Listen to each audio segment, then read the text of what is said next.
Hi, Dr. Ariane from the Movement Paradigm. You've all experienced pain in your life. Perhaps it's been acute pain where you roll your ankle, or it's more chronic pain, something like low back pain that's been around for months or even years, or something like surgery or some kind of procedure that you may have had done that could cause a considerable amount of pain. So you've all been there. So what is important is to really understand pain in your body, what implications it has. Now, just for a quick statistic, 50 million US adults suffer from some kind of chronic pain, and 80% of our global opioid supply is consumed in the US. There's 125 deaths per day due to opioids. So it is something that is so prevalent, which is why I think it's such a powerful topic to talk about and understand implicitly. So what's a common course of low back pain in America? So you start off with low back pain, you go to your medical doctor and you get some kind of prescription medication. Then the medication doesn't work, the pain medication doesn't work, maybe you get a muscle relaxer. So now your primary care is going to refer you for an x-ray. X-ray shows nothing, or if anything, it shows degeneration, and anybody over 35 is going to have that. Then you're referred to get an MRI because that didn't show anything. So you get an MRI that shows you have a herniated disc, or once again, degeneration. And of course, that doesn't give you any information. So then you are referred for an injection. You get an injection, doesn't really do too much, or it lasts for a little bit, and then your symptoms return, and then you're referred to physical therapy. So the course of low back pain in America is really, really problematic, because this is what contributes to moving from acute pain to chronic pain, which we're going to talk about.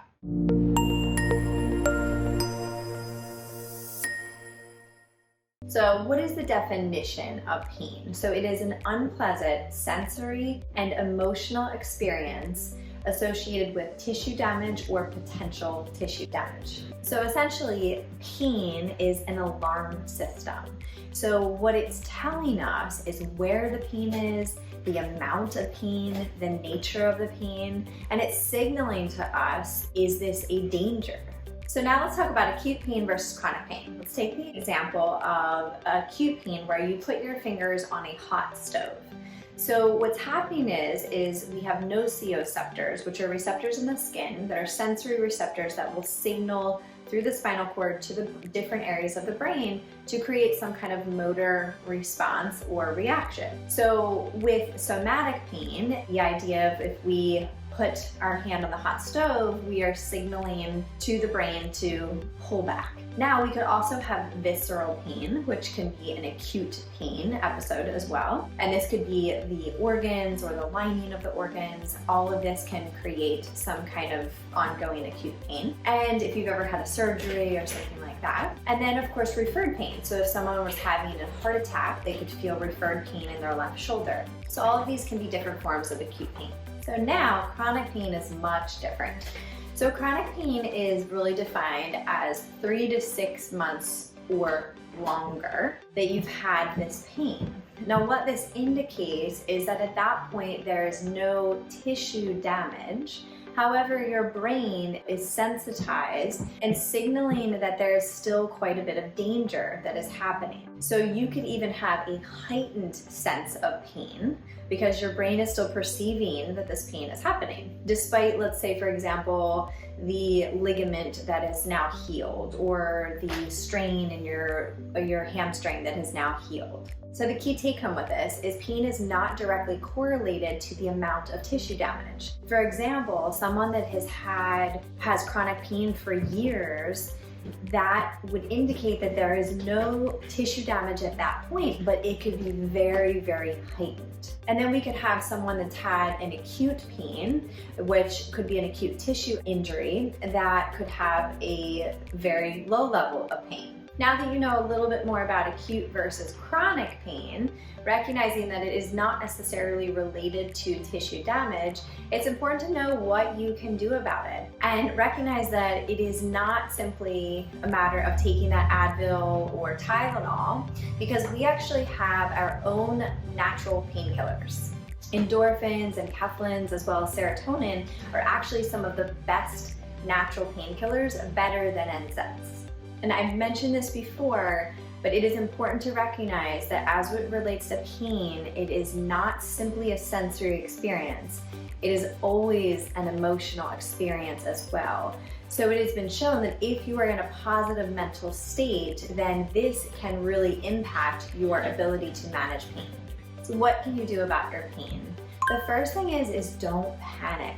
Pain is information, whether you've had it for a day or you've had it for 3 years.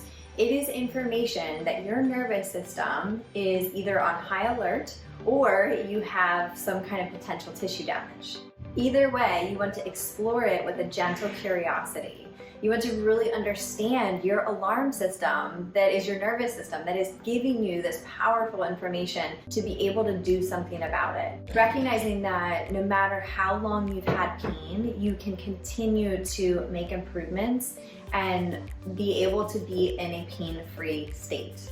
The next is moving efficiently, getting evaluated to see what your movement patterns look like so you can limit these compensations that are so common. Because the more that you compensate, you continue to alter your motor control and then you can have pain. When you have pain, you have more distorted motor control, so it ends up being this really vicious cycle of pain.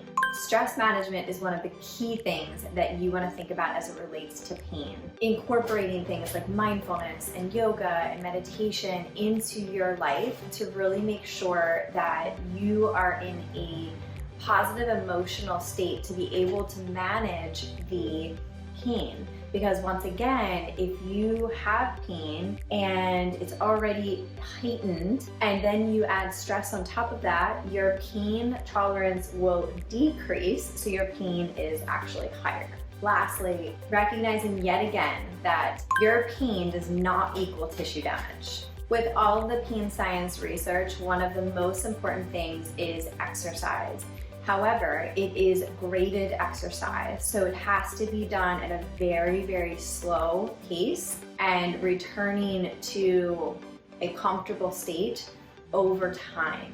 So for example, if you've had chronic low back pain for 10 years, then beginning a walking program with starting at 45 minutes is way too much. Starting with 10 minutes is more appropriate, and then every other day, 10, 12 minutes, 15 minutes, slowly working your way up to a point that feels great for you. So that's just a quick taste of a little bit of pain science and how you can manage pain in your life. So hopefully this was helpful for you. If it was, give it a like, give it a share to someone who might need it. And please make sure to subscribe to our YouTube channel, The Movement Paradigm. And I look forward to seeing you next week. Thank you.